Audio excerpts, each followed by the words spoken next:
The bombings of Hiroshima and Nagasaki aren't depicted in director Christopher Nolan's biopic Oppenheimer, sparking debate over whether the movie should have handled this historic event with more care. By being a relatively mainstream, accessible Hollywood biopic, Oppenheimer could not handle the bombings of Hiroshima and Nagasaki tactfully.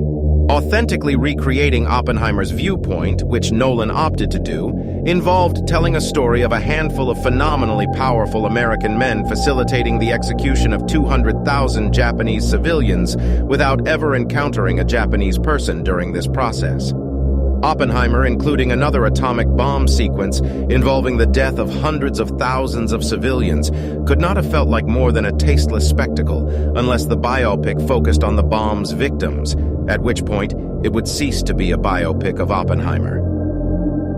Artists have successfully wrestled with the impact of the atom bomb's invention over the decades.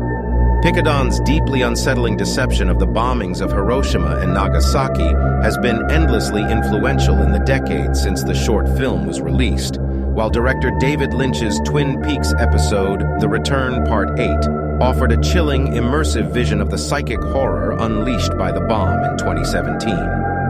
However, despite its non-linear flourishes and handful of psychedelic sequences, Nolan's retelling of Oppenheimer's life is effectively a straightforward biopic that remains in his head for its runtime. As such, Oppenheimer couldn't reckon with the enormity of the bombings of Hiroshima and Nagasaki without fundamentally altering its premise.